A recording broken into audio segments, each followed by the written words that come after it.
This journey has been quite turbulent the past, I would say, 1 year. Remember, I started my elections as the primaries being pregnant. Then I had the baby, and then I was accused of sponsoring terrorism. To be specific, the government of Kogi State accused me of being behind the Owo massacre and the Kuje prison break, amongst many other things that happened. So it's actually surprising to hear him call me a sister while passing his congratulatory message. Putting that aside, the reaffirmation of my senatorial victory by the appeal court has renewed my hope in the judicial system in Nigeria, and actually appeal and call on all the other judges who would find themselves occupying such sensitive positions whereby they determine the merits of such cases, that they should shun corruption and be quite judicious in discharging their duties. So I actually appreciate the team that oversaw my appeal.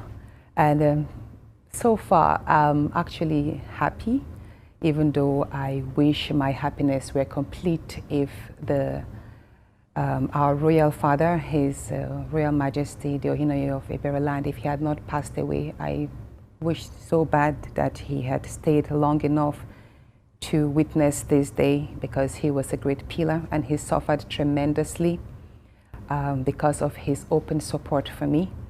If I can remind Nigerians, many don't know that the government of Kogi State actually cautioned all the traditional rulers not to open their arms to me, not to receive me, but he dared these odds and said he cannot close his doors to me, his daughter. I've known our late king pretty much all my life. He's a very good man, and his death is a great loss, not just to me, but the entire people of Ibereland and Nigeria at large. But I just going to hold on to the brighter side of it. What do you think may have been responsible for this level of opposition that you had from the state government, from the Kogi state government, or governor, if you like? Is it because you're a woman, or are there other factors that played out? I would say, I mean, are there other factors that may have led to this very, very serious opposition from the state government?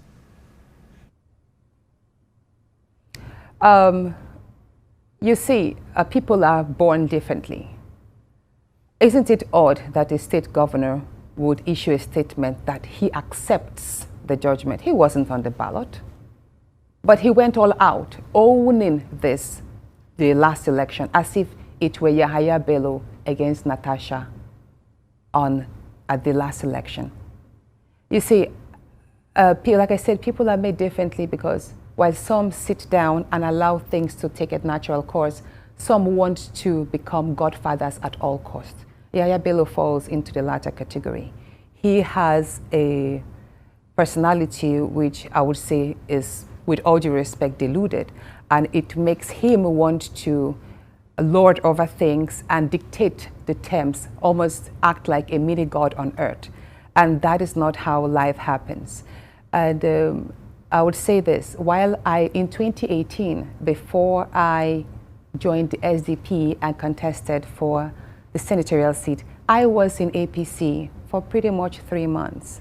And I will say this, the governor called on me, just like he called on 9 other aspirants at that point, and telling each and every one to step down. To some people, he offered money. He offered me money as well. He offered me 50 million at first. I turned down. He said, how about 70 million so you will step down for my anointed candidate, who was the then senatorial candidate, who was the then senator, and that I rejected the money. I told him I wasn't in the race for money. It wasn't a personal aggrandizement, but it was to create an impact and help my people. And that annoyed him, so I moved into SDP and I contested that election. So the same thing happened now. Yahaya Bello does not like being dared. He wants his words to be law. He doesn't understand that he's a governor to everybody, and his duties as stipulated by the Constitution makes him responsible to me. But he went all out cutting the roads a few days to elections, sending people to attack and shoot at my convoy, all of that. And then he was, at the very last day in Ajakuta there, when they were collating, he was with his men, calling on them and commanding on them to rig me off. So when you ask me why he went overboard this way, I would just say it is who he is. It is who he is. When the person is vindictive and dictatorial in nature, that is just who he is. And I think it's really wrong. But on the other hand, we will say, Bello succeeded in Natasha, all these sorry, well, I think we're almost activities because of the institution. We're out of time. time. Let me say this. It's very important I say this. Right. Go ahead. Yahaya Bello succeeded because we also had weak institutions. I mean, we had the returning officer who saw that the figures did not add up, but he went ahead and pronounced the APC candidate the winner. Why did he do that? I don't know. But you know what? As a political reformer, I am looking forward to INEC prosecuting all the erring electoral officers so that when these men are jailed and made to serve a term, they will serve as an example to other people who would sell their conscience.